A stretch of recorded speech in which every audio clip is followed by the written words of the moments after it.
আল্লাহ হলেন ইন্নাল্লাহা আলা কুল্লি শাইইন কাদির, নিশ্চয় আল্লাহ হলেন সর্বশক্তি। তিনি ইচ্ছা করলে আলেমের কোনো জালেম, জালেমের কোনো আলেম, মা সারা সন্তান দিতে পারে, বাবা সারা সন্তান দিতে পারে, এটার মালিক হচ্ছেন আমার আল্লাহ। সুবহানাল্লাহ। আল্লাহকে বান্দারে, ইয়া আইয়ুহাল ইনসানু মা গারাকা বিরাব্বিকাল কারীম আল্লাযী খালাকাকা ফাসাওয়াকা ফাআদালাক ফি আইয়ি সূরাতিন মা শাআ রাক্কাবাক। এ মানুষ, তুমি তোমার চেহারার দিকে তাকাও। কোথায় ছিলা? হাড্ডি মাংসের অস্তিত্ব ছিল না, আমি আল্লাহ একটার সাথে আরেকটার জোড়া লাগাই দিছি। সুবহানাল্লাহ। 40 দিন পার হওয়ার পরে সেখানে তুমি কি খাবে, আমি আল্লাহ তোমাকে ওই খানার ব্যবস্থা করে দিয়েছি। সুবহানাল্লাহ বলেন। মায়ের মাসিকটাকে বন্ধ করে দিয়ে আমার আল্লাহ পাক রব্বুল আলামিন ওই মায়ের নাবির সাথে কালেকশন লাগাইয়া ওই নাফাক বস্তুটাকে আমার আল্লাহ, এই নাফাক রক্তটাকে আপনার মুখে দিয়ে না দিয়া আমার আল্লাহ আপনার নাবির সাথে মায়ের নাবির কালেকশন লাগাই দিয়েছে। সুবহানাল্লাহ। এত মহান। আপনি দুনিয়াতে আসবেন, কি খাবেন? মায়ের আল্লাহ কয়, বান্দারে তোমার দুনিয়াতে আসার 6 মাস আগে আমি আল্লাহ তোমার মায়ের গর্ভের মধ্যে তোমাকে রেখেই আমি আল্লাহ তোমার মায়ের বুকের মধ্যে দুধ গরম করে রেখে দিয়েছি। সুবহানাল্লাহ। আমার আল্লাহ বলে, বান্দারে তোমার খাদ্যের নালী ছোট, তুমি যদি একটা দুধের বোটা দিয়ে যদি দুধ আসে, মোটা হয়ে আসার পরে তুমি দুধ আটকাইয়া মারা যাইবা। এই জন্য আমি একটা নয়, দুইটা নয়, 32টা ছিদ্র দিয়া দিছি। কয়টা?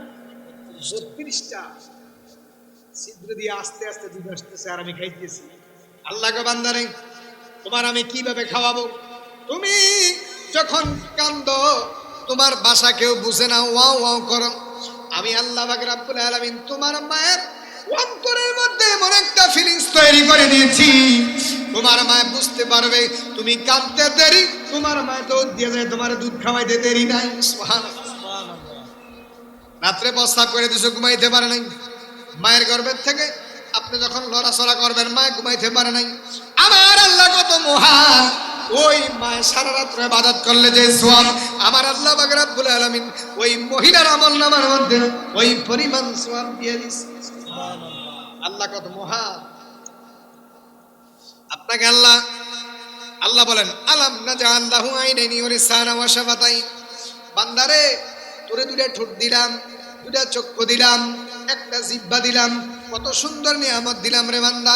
এ বান্দা, তুমি দুনিয়াতে আসার পরে কি খাবে? তোমার জিহ্বার মধ্যে আমি 3000 স্বাদ দিলাম। কয় হাজার? 3000। রসগোল্লা একরকম, জিলাপি আরেক রকম, ওই মাছ বোয়াল মাছ আরেক রকম, ওই যে দুলালপুর বাজারে যে সাপ বানানি এই বাজারে, এটার আরেক রকম স্বাদ।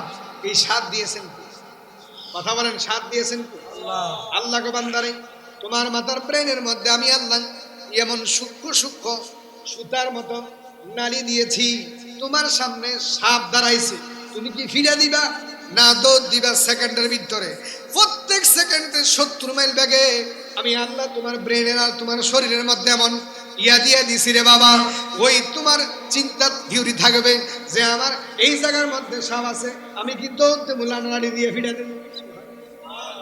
এত নিয়ামত দিয়েছেন। আপনি বলেন, আমার মুখ এখানে, আমার দাড়ি এখানে, কত সুন্দর চেহারা, এখন যদি এদিক দিয়ে ফেটটা, এদিক দিয়ে যদি আপনার নাকটা হইতো ইন্ডিয়া খাইতেন, এটা খারাপ দেওয়া গেল। খানাটা এখানে আসছে, এইভাবে শুনছেন, এইভাবে খাইলেছেন, আমার আল্লাহ কয়, ইয়া আইয়ুহাল ইনসানু মা গাররাকা বিরাব্বিকাল কারীম আল্লাযী খালাকাকা ফাসাওয়াকা ফাআদালাক ফি আইয়ি সূরাতিন মা শাআ রাক্কাবাক। আমার আল্লাহ ডাক দিয়ে কয়, ও দুনিয়ার মানুষ, কোন জিনিস তোমার আমি আল্লাহর কাছ থেকে ফিরে রাখছে তুমি জানো না? তুমি মায়ের গর্ভের মধ্যে ছিল, তোমার অস্তিত্ব ছিল না। একটা নাফাক বীর্য থেকে আল্লাহ কয়, মিন নুতফাতিন খালাকাহু ফাকাদ্দারা সুম্মা সাবিলা ইয়াসসারা। আমার আল্লাহ কয়, তোমার একটা নাফাক বীর্য থেকে তৈরি করছে, মা বাবার মিলনের একটা নাফাক বীর্য থেকে আমি আপনাকে আমার আল্লাহ বানাইছি। সুবহানাল্লাহ। আল্লাহ কয়, ইয়া আইয়ুহাল ইনসানু মা গাররাকা বিরাব্বিকাল কারীম আল্লাযী খালাকাকা ফাসাওয়াকা ফাআদালাক ফি আইয়ি সূরাতিন মা শাআ রাক্কাবাক। এ সুন্দর বডি বানাইলাম, হাড্ডি দিলাম, তোমার মাংস দিয়া আমি আল্লাহ সুন্দর করে বানাইয়া দিলাম, তুমি বান্দার অস্তিত্ব ছিল না। এত সুন্দর নিয়ামত দেওয়ার পরে আমরা আল্লাহ শুকর আদায় করি?